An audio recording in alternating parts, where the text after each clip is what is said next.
Okay, it's time for another edition of the Penn State Blitz on Penn Live.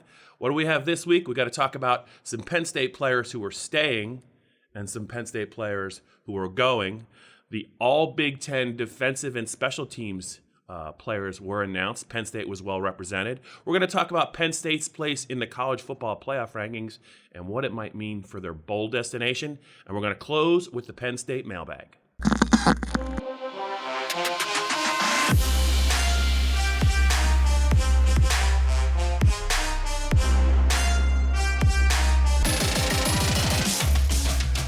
Okay, Greg, I'm counting this as 2 and 2 in terms of departures and people who are staying. Okay, I'm including Justin Shorter. Okay, as I'm not expecting him back. I don't know about you, but so the scorecard is 2 and 2. They got 2 guys staying, 2 guys going. We're going to talk about that.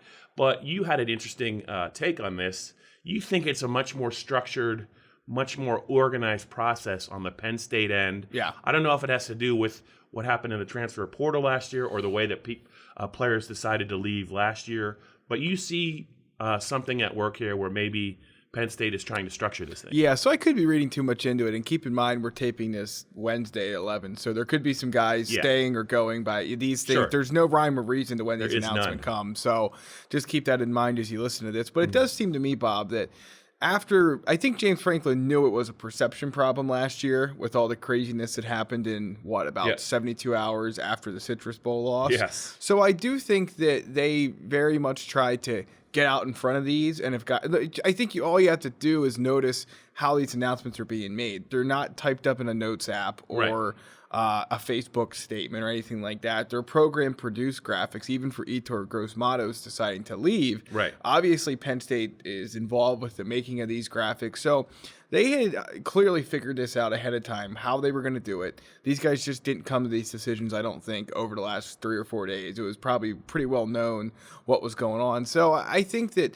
James Franklin, and he's been very good about this during his 6 years at Penn State, Bob, he saw a problem, whether it was a perceived problem or a real problem, it doesn't really matter. And I think he found a way to address it to make this a little bit more streamlined and a little bit more clear.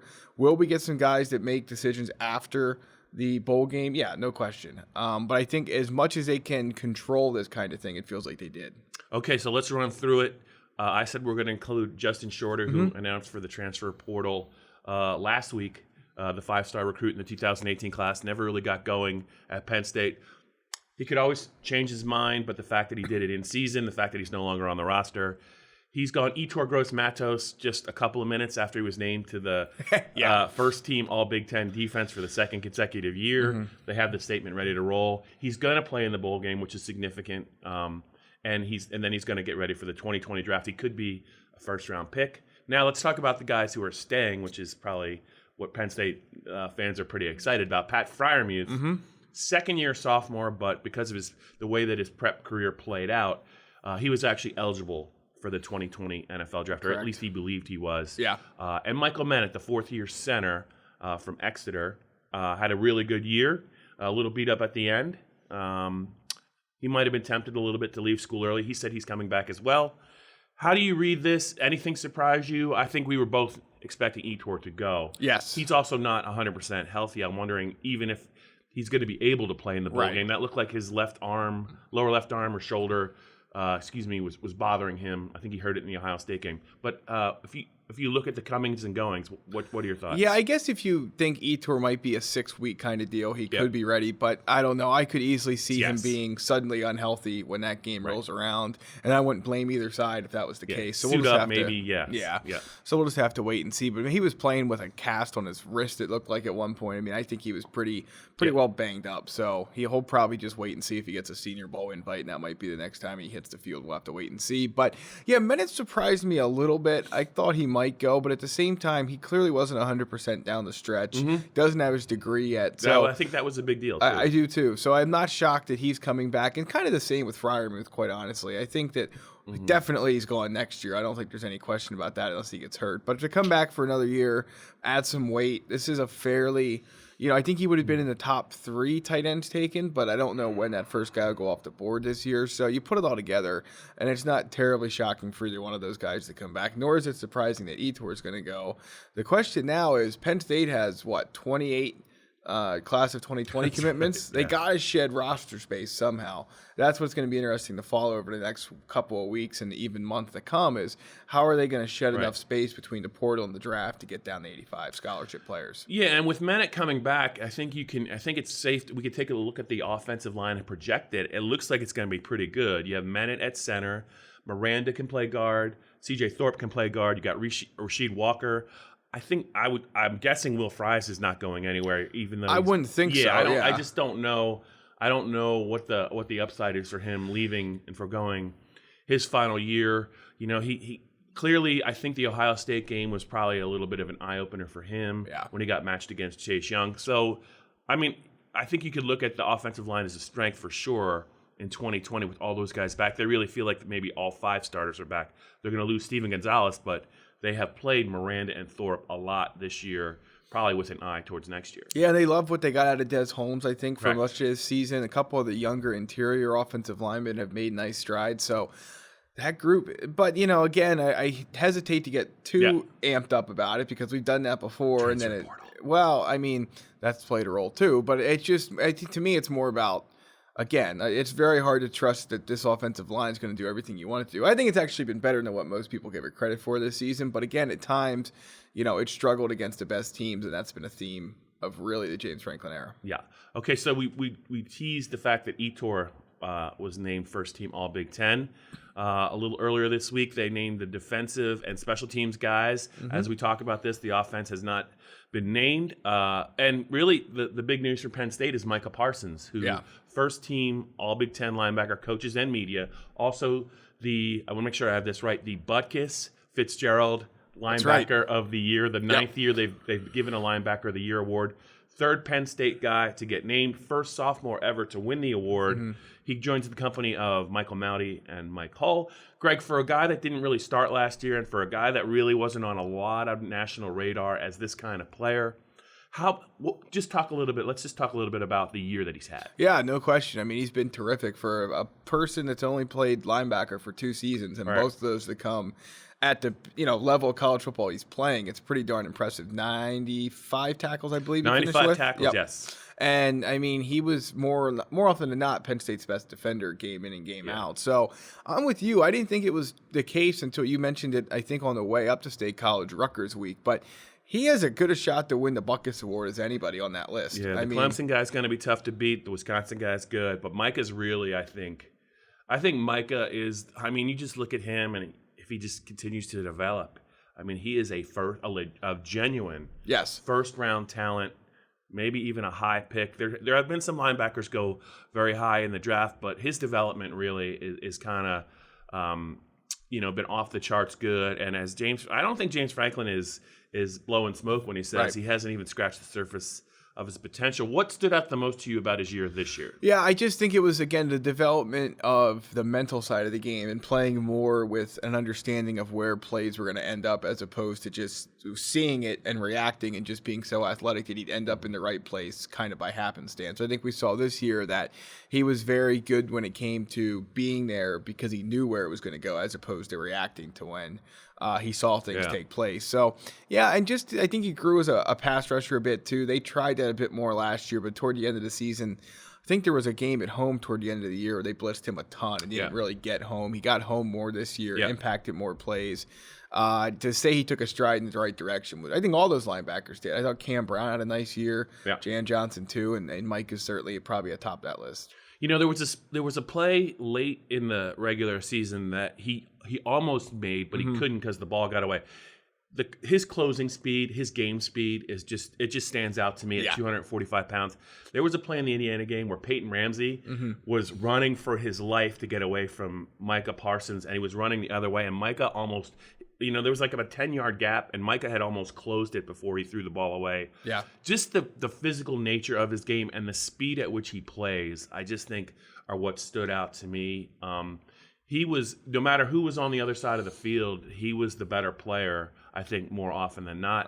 And we talked at the beginning of the year about how we'd like him to see a little bit more disruptive after last year, and he was. I think he more than doubled his tackles for loss. He did get a couple of sacks, a couple of, I think, forced fumbles, but his numbers, he's got 95 tackles, got a great shot at 100.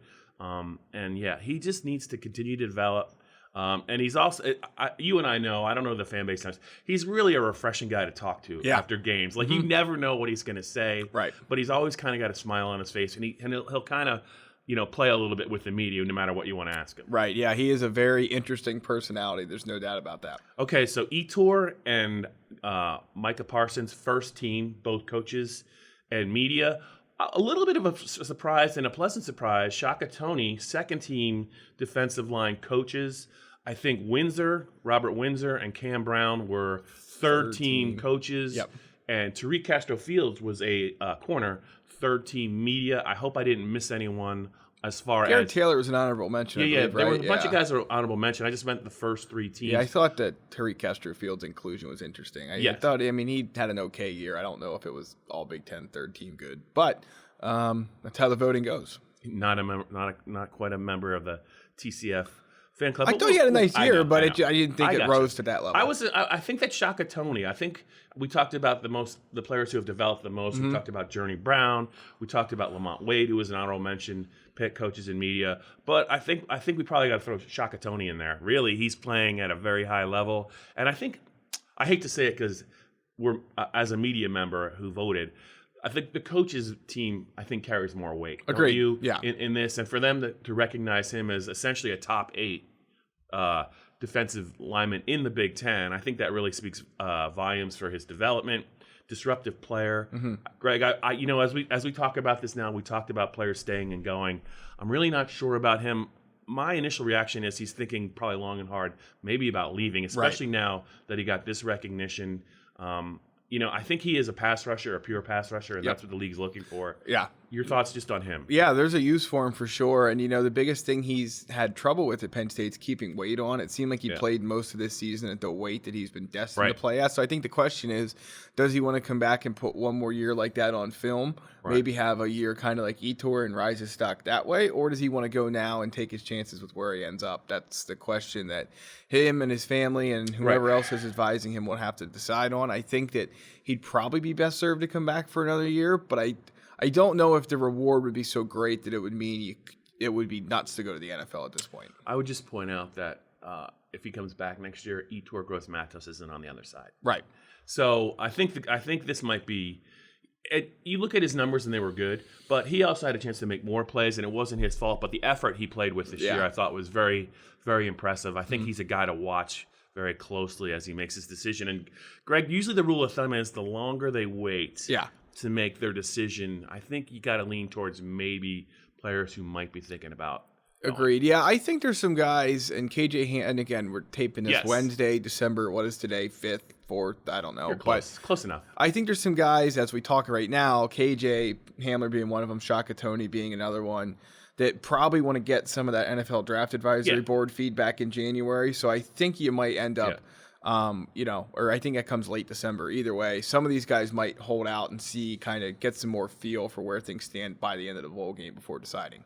Okay, before we get to the second half of our video and our podcast, I think you have something you would like to say to our audience. The Penn State Blitz, it's continuing through bowl season, the podcast. It's never going. I don't think it's ever going away. That's right. So you can find it wherever you get your audio, Apple, Stitcher, Google. Don't forget to like, rate, and subscribe. There is it comes out Wednesday if you subscribe. Otherwise, you can get it Thursday morning, the podcast on Penn Live. Same goes for the videos, youtube.com/allpennstate. Get the Blitz, get This Week in Penn State Football, and some more recruiting and bowl talk as we get closer to both of those big days. Well done, Gregory. Let's move right along to the college football playoffs. Penn State is in the top 10. I'm not sure where they're playing yet. A lot of things are going to shake out on Championship Saturday, which is coming up quickly. Yep. But just you've been following this very closely. Just your thoughts on where they are. Anything that surprised you in I guess 6, 7, 8, 9, 10 range, and do you want to talk about maybe who the Final Four are going to be? Yeah, at this point, we'll save the more specific bowl game talk, I think, to the second half of the podcast or the This Week in Penn State video. But as it relates to the penultimate top 25, first of all, let me just get on my soapbox for a minute and say this committee is clueless. It really is. You cannot draw a straight line week to week between the things. It drops Minnesota 10 spots for losing to Wisconsin. I know they got blown out, but, it jumps Florida over Penn State. Whether that has to do with the way Penn State beat Rutgers or not, I don't know. But they didn't really have a good explanation for it during the teleconference that took place following the rankings reveal. I mean, is Wisconsin going to drop 2 spots if it loses to Ohio State? I think there's an argument on one hand that says they have 3 losses. On the other hand, they very likely are going to have 2 of them against the number 1 team in the country. How do you evaluate that? So I guess my main takeaway, Bob, Penn State at number 10 going into this weekend's conference championship games. You can sit here and say all you want that Penn State might be guaranteed this, that, or the other thing. I don't think you can trust a committee to use the same logic and rationale week to week. And because of that, I think we're going to wake up Sunday morning and truly not know where Penn State's playing until those announcements are made. Yeah, just a couple of things real quick. You are not, sir, invited to Rob Mullen's holiday party. Added to the list with Paul Christ, I believe. He's the commissioner of the playoffs that you just trashed and bashed. Yeah. He just revoked your invite. But you know what? I like the fact that you're taking a stand. Doesn't it feel like to you that the margin of victory in the Big Ten championship game might ultimately decide where Penn State goes? I mean, it certainly could, but Rob Mullins gave Wisconsin credit last night for a close loss to Illinois as a 4-touchdown favorite, Bob. I mean, what sense does that make? Who cares if it was a close loss? It's an Illinois team that just lost to Northwestern. It makes no. Again, logically, yes, I do think that would play a role. Will it? Your guess would be as good as mine. You seem flabbergasted. I am. That is the perfect word. That is the perfect word because again, if they're going to give credit to Wisconsin for a close loss to Illinois as a 4-touchdown favorite, then who knows what they're going to do? They could move Penn State back over Florida for all we know, even though neither one of them play. All right, so Penn State's 10 is Florida 9, and Wisconsin's 8. Yep. Who's your 4th team? Let's just get for the playoff. Yeah, who's your 4th team? I honestly think that if Georgia beats LSU, Georgia's in. I don't think there's any doubt about that. And it's LSU, Ohio State, Georgia, and Clemson. And Ohio State surely stays at number 1 in that case. If LSU beats Georgia and Utah wins the Pac-12 title game, I think they are in. Otherwise, I think it's status quo. If Utah loses, the top 4 as they are now stay the same. If Georgia beats LSU, they stay the same. If LSU beats Georgia and Utah wins, it's in. You got all that? If Wisconsin beats Ohio State, what happens to Ohio State? What a mess. They stay in. They stay in, but it will get hairy at that point. What about Virginia beats Clemson, Bob? You want to talk about that too? He's so flabbergasted. I've never seen him like this. It's great. All right. Moving right along. You vented.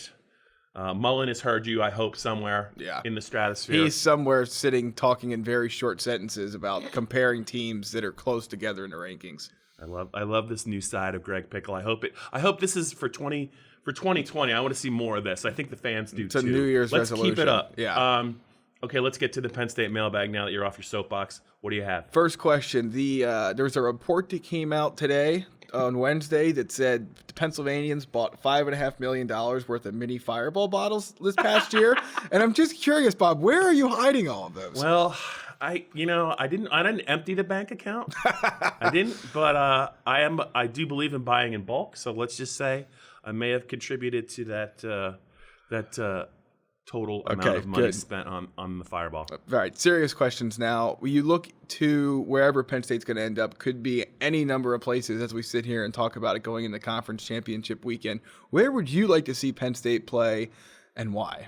Let's say the choices are the Cotton Bowl, the Rose Bowl, the Orange Bowl, and the Outback Bowl. And we'll get to why those choices remain. I didn't know there were that many choices. I kind of had it down to the Rose and the Orange, but I could be wrong. Well, so where it gets messy is if Georgia drops out of the playoff race, then they go to the Sugar Bowl, which means Florida, assuming it stays ahead of Penn State, goes to the Orange Bowl.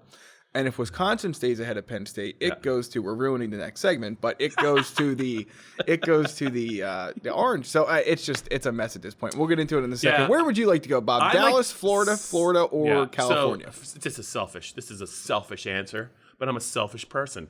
I would like to see them go to the Orange Bowl. That way, maybe we could bunk in Fort Lauderdale. There's the Bermani Brothers. Yes. A full-service Bermani Brothers in Fort Lauderdale. There's a nice little area. It's a lot more laid back and cheaper than Miami.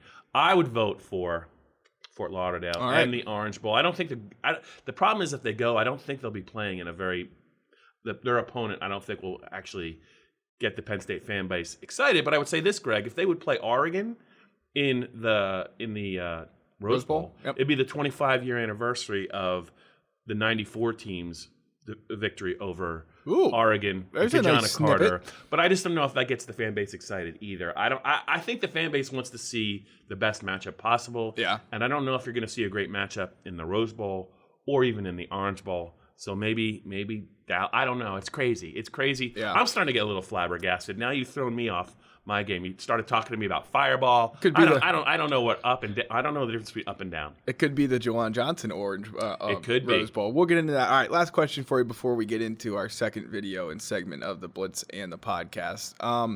Sean Clifford sits out. Yetur Gross-Matos sits out. The last game of the year. Do you think both of those guys play? I know we talked about Yetur, and it seems like his health might be the biggest impediment there. Right. But just watching Sean Clifford's mannerisms and listening to James Franklin talk about him, do you think Sean Clifford plays in the bowl game? And will Noah Cain be 99% or better you're fired up for the bowl game? This is the slowest healing lower leg injury I've ever seen. Safety first, I guess. Just real quick. So Michigan State early. He starts the game, 2 series, comes out. We didn't really see him get hurt. It's a lower leg. We think it's obviously maybe an ankle sprain or a high ankle sprain. So they have a bye week. Then they play Minnesota. He doesn't play in that game, and James reveals afterwards that he was 90%, and they could have played him, but they had other guys that were healthy. He still really hasn't played. I think he's gotten 1 carry, and James said after the Rutgers game that he was still kind of dealing with something. I think he's going to be healthy for the bowl game. Sean's the more interesting question. I was fascinated by Franklin's answer to how they treated him for the Rutgers game, and the fact that when they decided not to play him, if they were going to get him ready to play, they were going to play him against Rutgers, even a little bit. He said that it sounded like they would have treated him one way, but when they made the determination that he wasn't going to play, they treated him differently. And I'm just wondering, without being a doctor or a member of a medical staff, you just wonder what they did or what they're doing to him to try and get him ready for the bowl game. But I think this injury, he talked about the fact that if they didn't do what they did, the injury was never going to go away. So I think this is a little bit more significant of an injury than we really realized. Yeah, it seems that way. And you just wonder, not to try and compare apples to apples, but did he maybe go the route that Trace McSorley didn't go last year? Because, Trace obviously was banged up for a lot of that, the second half of that season. Sean has been too. James, I think, has been mentioning since the Minnesota game that he's not 100%. So just wonder if they maybe didn't say, hey, let's get this cleaned up now, get you back for the bowl game. And whatever that means, you're right. It was a very interesting answer that indicated maybe this was a little bit more serious, or maybe the procedure was a little bit more in-depth or drawn out than whatever they were going to do otherwise. So we'll see. It's curious because Tommy Stevens had a lower leg issue that they kind of could have handled one way. They handled it another way. And then at the end of the day, he ended up going, I think he got treated by somebody else. So I wonder if there's a lesson to be learned in there as well for Penn State and Franklin, and maybe how they're approaching Sean. I think they definitely want to try and get him ready for the bowl game. But if he's at 85%, I mean, what do you and then you risk maybe playing him and getting him, banged up again for spring practice. What's the move? He wants to play clearly, but I think James is looking at the big picture with Sean, even though they like the 230-pound redshirt freshman who's not afraid to run the ball on every play, Will Levis. We'll be back after this.